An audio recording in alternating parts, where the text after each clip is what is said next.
Jai Hind दोस्तों, welcome back to Smart Eyes Foundation. You are watching Pre-Secure with me, and on today February 6, I will discuss these topics for today's Pre-Secure session.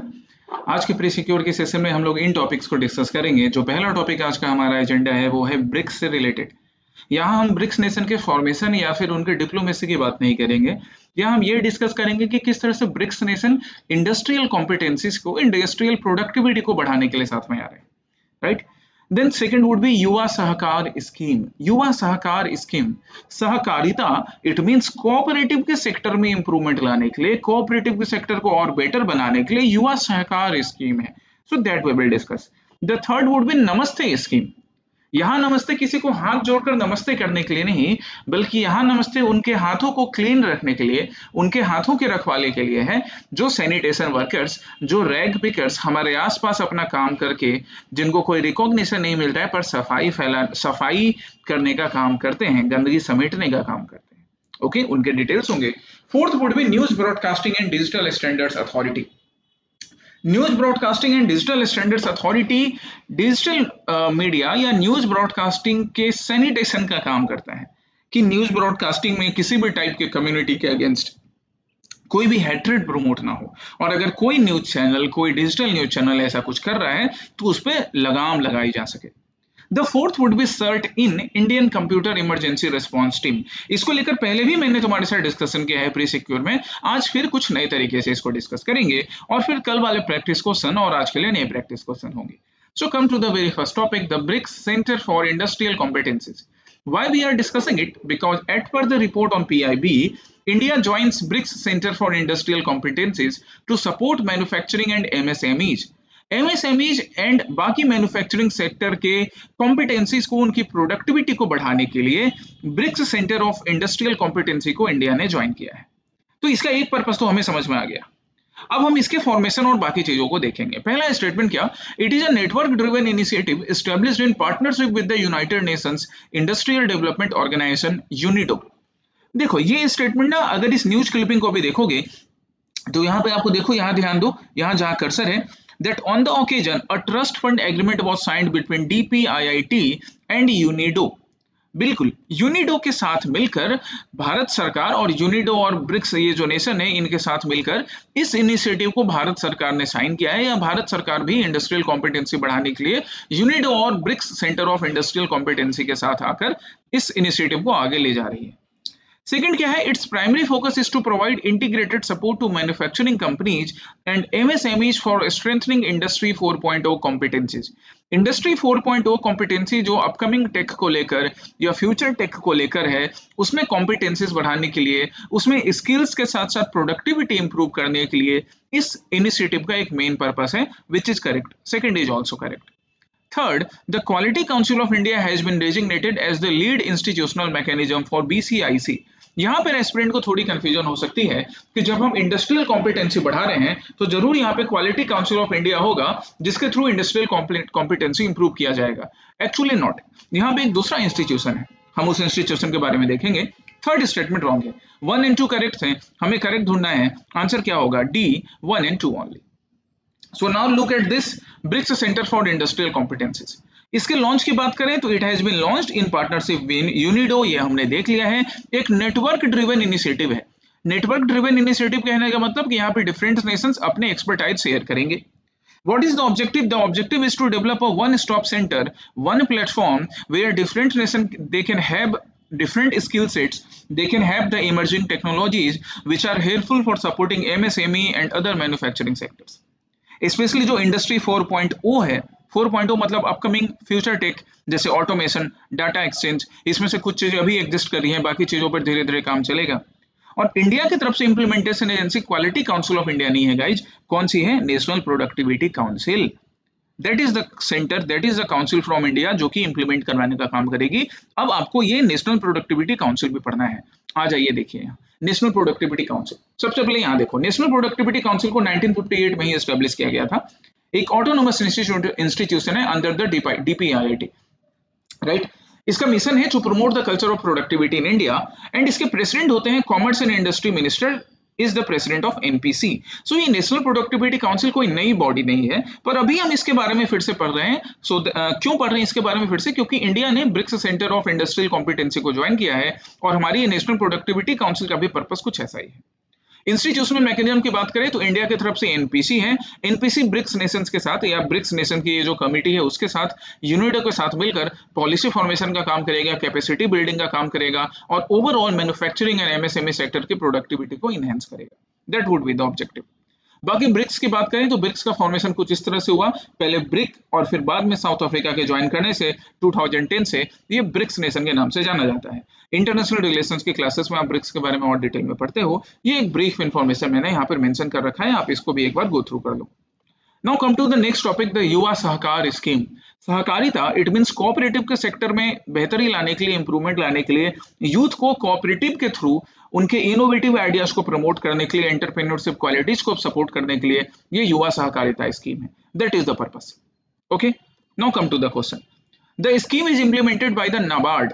Scheme को implement NABARD कर रहा है क्या? नहीं, this scheme is not implemented by NABARD. Actually National Cooperative Development Corporation इसको implement करेगा, नाबार्ड नहीं। तो पहला स्टेटमेंट हमारा क्या हो गया गाइज? गलत हो गया। ठीक है, दूसरा, और देखो ये स्टेटमेंट ना तुम एग्जामिनेशन में ऐसे भी आइडेंटिफाई कर सकते हो कि बात कर रहे हैं युवा सहकार की, जहां पे सहकारिता है। देखो मैं बार बार क्यों सहकारिता बोल रहा हूं, इसलिए because the term used here is सहकार, उससे बना सहकारिता मतलब कोऑपरेटिव। सो स्कीम को नाबार्ड नहीं, ये जो ऑर्गेनाइजेशन है नेशनल कोऑपरेटिव डेवलपमेंट कॉर्पोरेशन, ये इंप्लीमेंट करवाने का काम करेगा। ये भी स्टैट्यूटरी ऑर्गेनाइजेशन है, याद रखें। Second, the scheme is specifically designed to support cooperative societies, ठीक है, that have been in operation for a minimum of 3 years. नहीं, देखो कोऑपरेटिव सोसाइटी को सपोर्ट करने के लिए है, ये बात सही है, लेकिन वैसे कोऑपरेटिव सोसाइटी नहीं जिनको कम से कम 3 साल हो चुके हैं। वैसे में तो जो हमारे नए युवा कोऑपरेटिव सोसाइटी से जुड़ना चाहते हैं उनको कैसे सपोर्ट मिलेगा? इसलिए ये जो मिनिमम क्राइटेरिया है वो 3 इयर्स नहीं, एक्चुअली में 3 मंथ रखा गया है, 3 इयर्स का नहीं रखा गया है। सो सेकंड रॉन्ग हो गया, फर्स्ट भी रॉन्ग था। Third, it offers a 2% interest subvention on terms to encourage innovation among young entrepreneurs in the cooperative sector. ये चीज सही है कि यहाँ पे यंग एंटरप्रेन्योर जो कि कोऑपरेटिव सेक्टर में है, उनको 2% तक का इंटरेस्ट सबवेंशन भी देने का काम किया जाएगा। Third is correct. Fourth, the scheme forms a part of Sahakar 22 mission, which aims at doubling farmers' income. Again correct. वैसे सहकारिता कोऑपरेटिव सोसाइटी से रिलेटेड है, बट कोऑपरेटिव सोसाइटी का एक बड़ा चंक, एक बड़ा ग्रुप एग्रीकल्चर से या फार्मर से रिलेटेड होता है। इसलिए सहकार 22 मिशन में ये एक लक्ष्य रखा गया था कि फार्मर के इनकम को डबल किया जाएगा। तो हमारा जो युवा सहकार स्कीम है वो इस चीज को भी एड्रेस कर रहा है। अब यहाँ पे 2 स्टेटमेंट करेक्ट थे, 2 रॉन्ग है। हाउ मेनी इनकरेक्ट पूछ रहा है, हम ओनली 2 चूज कर लेंगे। हाउ मेनी करेक्ट भी पूछता तो भी ओनली 2 ही चूज करते। बुझे? चलिए, सो दिस इज युवा सहकार स्कीम। युवा सहकार स्कीम भारत सरकार के सहकार 22 मिशन, जो कि फार्मर्स की इनकम को डबल करने के लिहाज से बनाया गया था। 2022 तक ये अचीव नहीं हो पाया है, तो इसको लेकर भी आगे भारत सरकार कुछ ना कुछ करेगी। Implementation agency national Cooperative Development corporation है, जो कि एक स्टैट्यूटरी बॉडी है, ये मैंने तुम्हें बताया है। टारगेट ग्रुप क्या है? वैसे यंग एंटरप्रेन्योर जो कोऑपरेटिव सोसाइटी से रिलेटेड है, मिनिमम 3 मंथ का उनका ऑपरेशन होना चाहिए, 3 साल का नहीं, मिनिमम 3 मंथ का। यहाँ पे 1000 करोड़ का फंड है, लोन फैसिलिटी है अप टू 5 इयर्स के लिए, और 2% तक तो इंटरेस्ट भी आपको सबवेंशन इंटरेस्ट रिलीफ भी मिल जाएगा लोन लेने पर। स्पेशल फोकस रखा गया नॉर्थ ईस्टर्न रीजन्स का, सो दैट इंडिया के नॉर्थ ईस्ट में सिर्फ वो लुकिस्ट नहीं, एक्टिस्ट पॉलिसी को इंप्लीमेंट करवाया जा सके। And apart from that, not only in the north east region but in entire India, the women, the scheduled caste and the scheduled tribe communities which are marginalized, they are in the special focus region. ये special focus reason में है। इसके साथ साथ women self help group को भी support करने के लिए युवा सहकार स्कीम डिसाइड किए, युवा सहकार स्कीम पूरी तरह से प्रिपेयर्ड है। द थर्ड इज नमस्ते स्कीम। जैसा मैंने तुम्हें बोला कि यहाँ पर नमस्ते उनके हाथों को साफ करने के लिए है जो हमारे आसपास की सफाई करते हैं, मतलब रैग पिकर्स और हमारे सैनिटेशन वर्कर्स।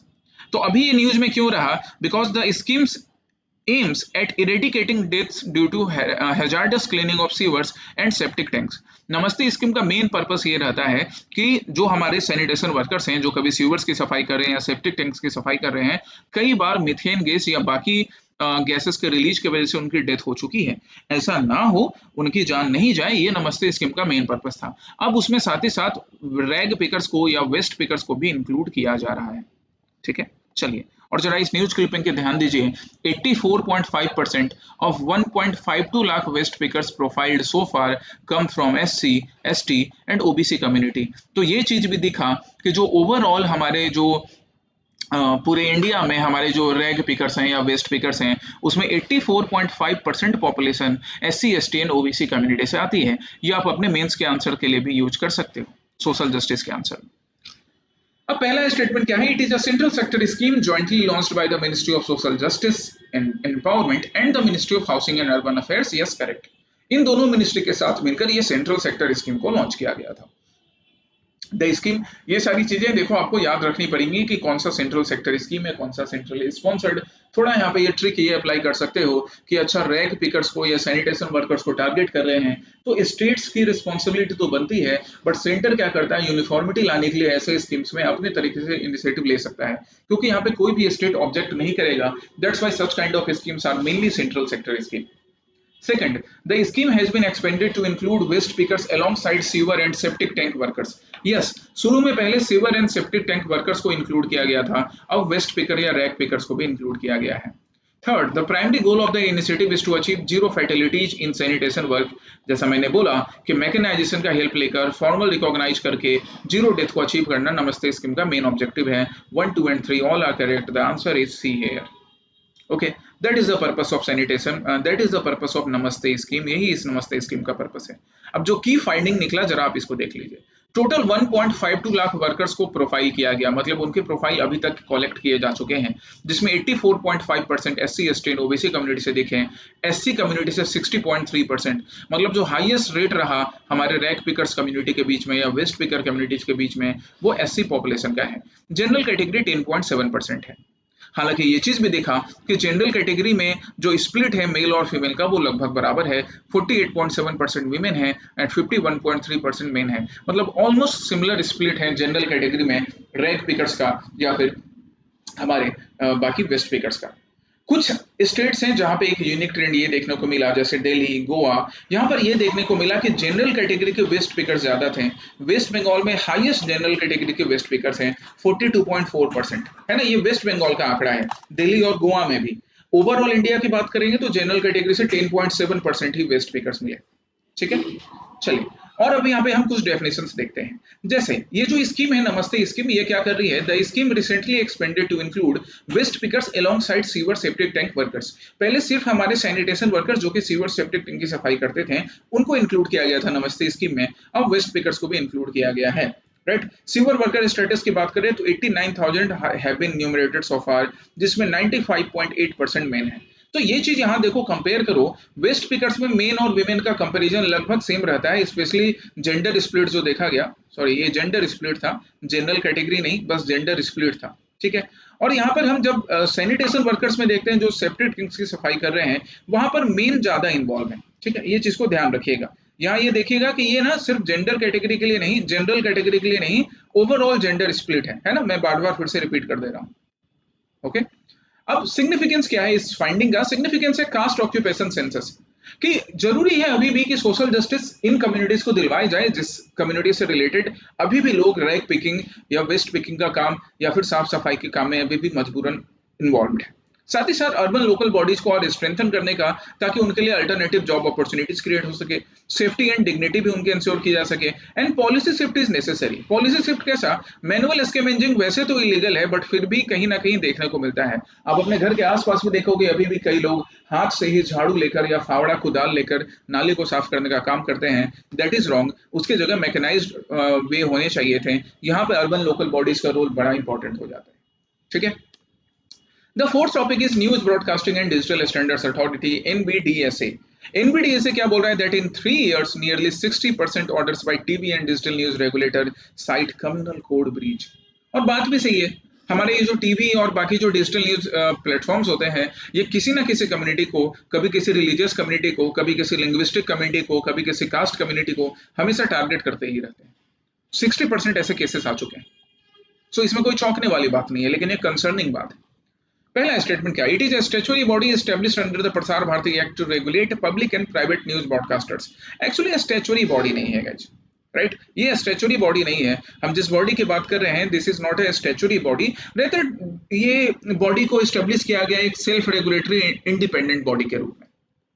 दूसरा, the chairperson of the authority must be an eminent jurist, typically a retired supreme court और हाई कोर्ट जज। हाँ, ये चीज इंश्योर किया गया है कि एक एमिनेंट ज्यूरिस्ट को, जो टिपिकली सुप्रीम कोर्ट या हाई कोर्ट का रिटायर्ड जज होगा, राइट, ये देखो कंपलसरी क्वालिफिकेशन नहीं है कि रिटायर्ड जज ही होना चाहिए, कभी कभी किसी सीनियर लॉयर एडवोकेट को भी इंक्लूड किया जा सकता है in some cases, right. Otherwise eminent jurist like supreme court high court जजेस को इंक्लूड किया जाता है, so that news and broadcasting अगर किसी भी टाइप का इशू हो तो उसको कंट्रोल करने के लिए एक स्ट्रिक्ट जजमेंट देने का काम या जजमेंट इम्पार्शियल हो, वो इंश्योर किया जा सके।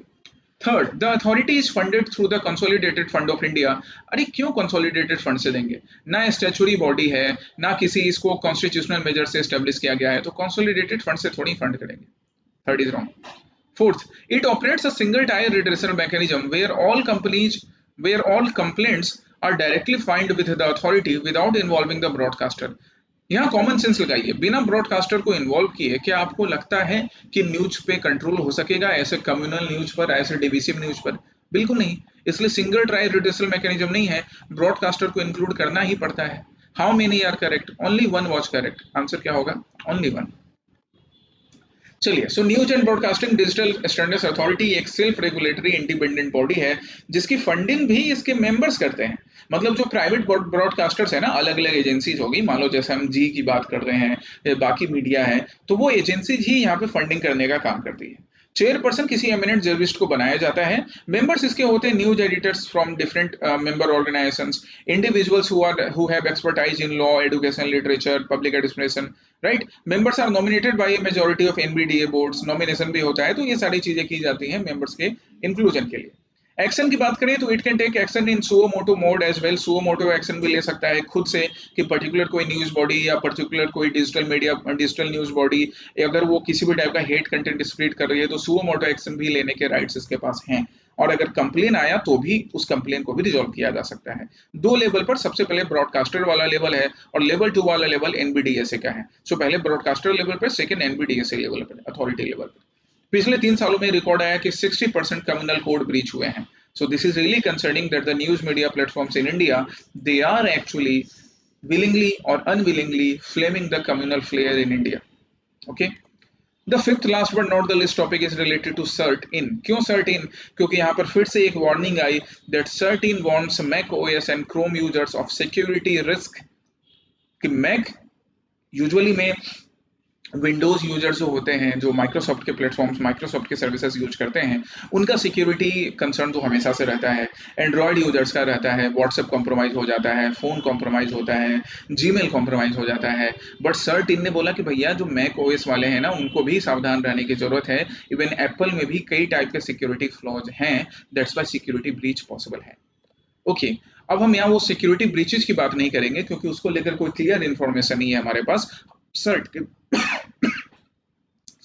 हम CERT की बात करते हैं। तो CERT नाम की एजेंसी मतलब India computer emergency response team. Statement 1 क्या? CERT-in is the national nodal agency responsible for responding to computer security incidents and issuing near real-time advisories regarding software vulnerabilities in India.